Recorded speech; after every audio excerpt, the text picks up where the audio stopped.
It's a Christmas miracle, ladies and gentlemen. Rockstar finally provided us some new information about the summer update for Red Dead Online. Now, this outlines some of the jobs and some of the changes that are going to be coming in this update, but it does sound like it's going to be an absolute massive update, even pretty much changing the game from the ground up. It sounds like they're really investing a lot into this particular update and in the game in general. We're going to get into all of this in depth here in a moment, but it does outline the jobs. Now, it does say that the update's going to be coming soon, but it also says later this summer. Now, there is 7 weeks left of summer, so there is a large window for this to release in, but I do still think it's going to come around like August 20th. I'm hoping and not all the way out in September, but the way this is sounding is they really have to rework a lot of the game to introduce a lot of these things that they're talking about.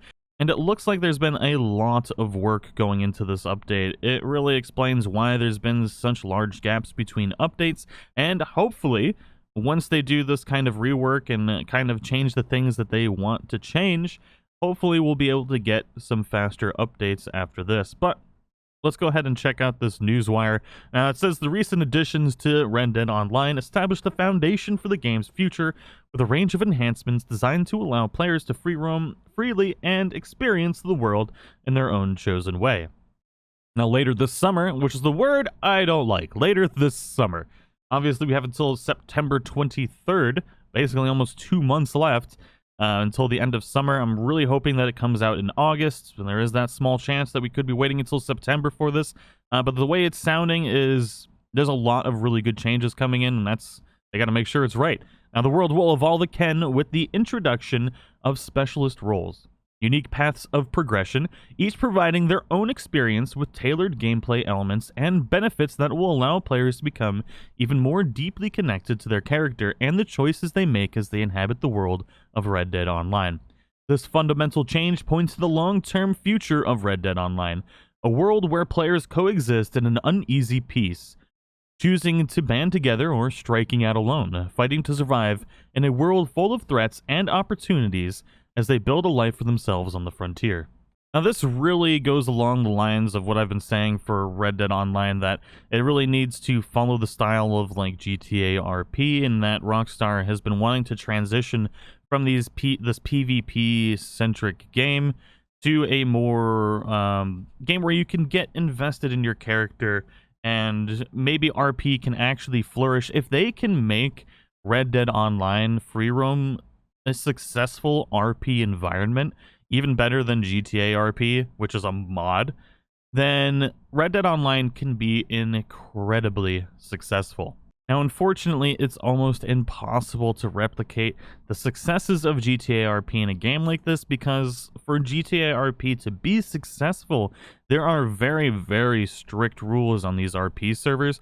So it'll never be the same experience, but you can kind of get the same kind of gameplay with different levels of stuff available to you. So it'll never be like a GTA RP style server or game, because you don't have all those strict rules. Like, it's almost impossible to get accepted to some of these RP servers.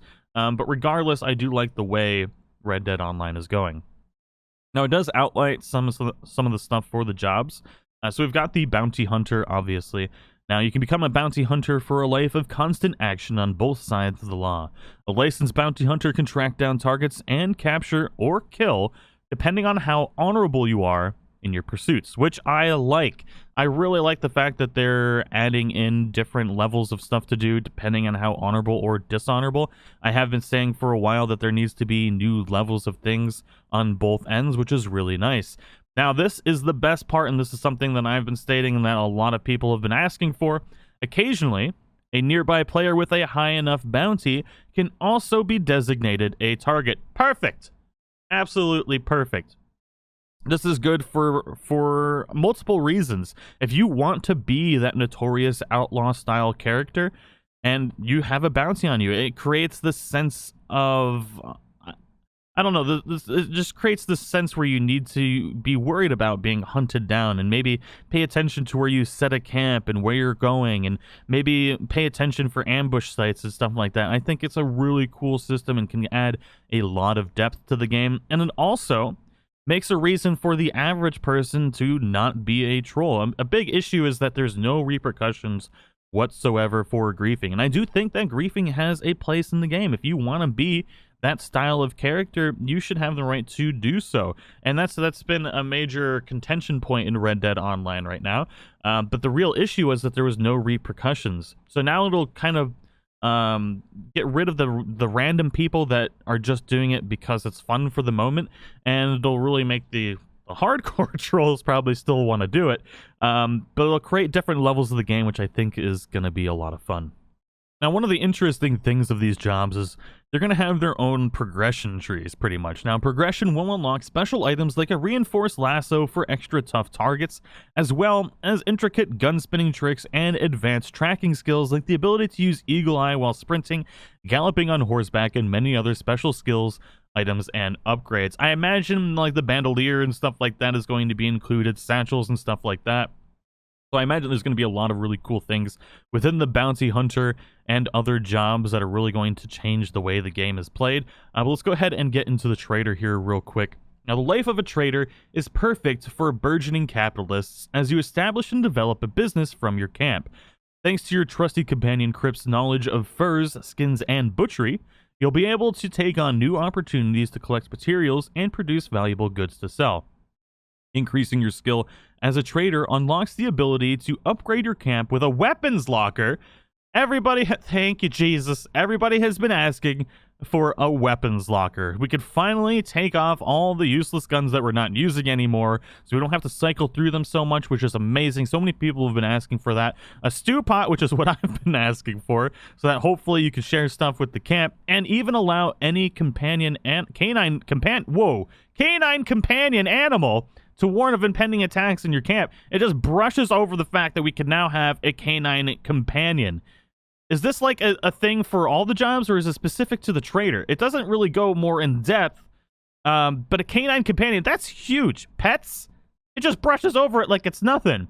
As your business expands, you can gain new skills, improve your satchel, or add new assets to your business like hunting wagons to bring in bigger hauls and much more. So Trader just went over a ton of stuff that people have been asking for. It just brushed over the fact that we can have a canine companion now, which in my opinion is freaking huge. And a lot of people have been like, hey, this would be an amazing idea. And I've been like, hey, yeah, it would be an amazing idea. And now we're getting the canine companion.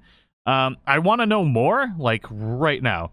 I desperately want to know if we can have all sorts of different types of dogs, how many dogs we can have. Can we make a dog house? I'm gonna make an entire channel dedicated to the canine companions. But Stewpot, so there's a lot of really cool things. The hunting wagon, which we've been discussing and saying, why the hell can't we use a wagon for hunting? So thankfully they're adding that in. Lots of good stuff coming with the trader. That is actually really exciting. A collector loves to explore the world. I'm just jumping into the collector now. Loves to explore the world for rare and valuable items. Look for a mystic traveling saleswoman in the wild to get started down the collector's path. Searching for lost jewelry, rare arrowheads, and other treasures to sell as individual pieces or highly valuable sets. As you progress, you will gain access to tools that will help your search, including refined binoculars, a horse lantern, and even a metal detector. That's interesting. As well as gaining additional skills to help you seek and discover the world's greatest rarities. Well, there wasn't a lot of really terribly exciting things in that, but I'm actually really excited about playing like an Indiana Jones style character. I imagine the horse lantern is going to be pretty helpful at night regardless. Better binoculars, sure, I never really used those to begin with. I wish they added a little bit more information to the collector because I was really excited about it, but I guess we'll have to see when it comes out. Now, as you grow into each role, it will evolve and shape your experience within the world and the characters around you, showing other players how far you've progressed down the path of each specialist role. You'll also be able to play and progress across all three roles simultaneously, or choose to apply your trade in just the roles of your choice. There's much more to reveal about becoming a bounty hunter, trader, and collector in the weeks ahead. Oh, God. Much more to reveal in the weeks ahead? Oh, no. That means we ain't getting this update for a long time. Nope. Not getting it probably till September. That's unfortunate. Additional enhancements. In addition to these roles, the next update will also deliver a variety of new content and improvements aimed at enhancing all of your experiences inside the world of Red Dead Online, whether within roles, competitive modes, or simply exploring free roam.